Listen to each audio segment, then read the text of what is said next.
En fait, j'ai un petit peu peur parce que lui, il veut pas s'engager en ce moment. Mais on se voit beaucoup, donc j'ai peur à force de m'attacher à lui, moi. Il y a quand même quelques règles basiques pour ne pas tomber amoureuse qu'il faut respecter si tu le vois comme ça ponctuellement sans attache.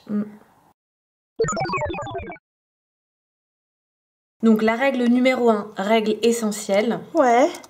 Il faut que tu focalises sur ses défauts en fait. Est-ce qu'il y a des attitudes qui te gênent un peu ? Il a une manière de parler comme ça, parfois un peu snob parisienne. Je suis allée à une exposition, c'était sympa.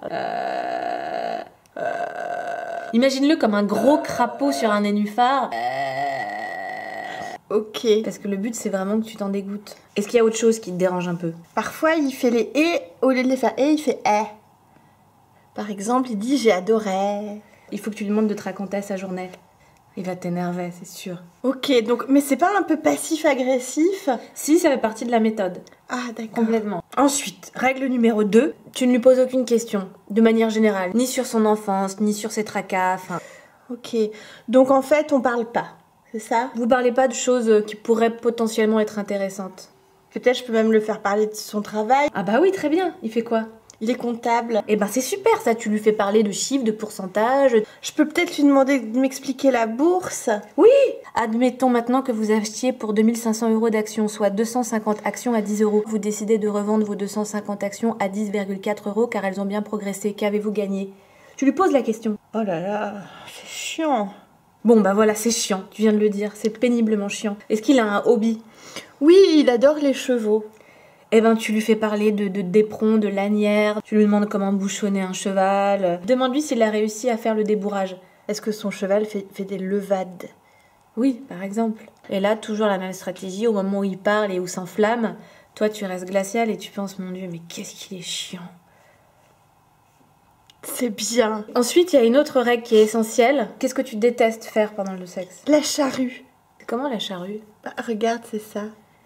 L'image. Ah, c'est très fatigant ça. Ça, c'est ça. Ah oui, je comprends. Bon, bah par exemple, tu lui dis j'adore la charrue.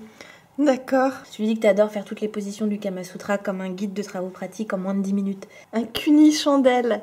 Tu lui dis que t'aimes bien quand ça dure 6 ou 7 heures. Comme ça, tu seras fatigué à la fin, t'en pourras plus, tu le maudiras. Oui, c'est bien. Donc je vais passer des moments pénibles avec cet homme et comme ça, je m'attacherai pas à lui. Voilà. Mais pourquoi je le vois alors ? Bah pour maîtriser la situation.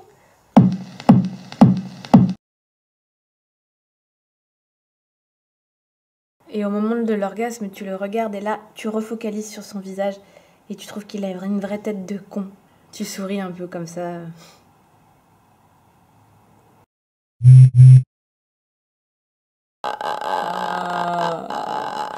Parce que sinon, tu peux aussi cliquer ici.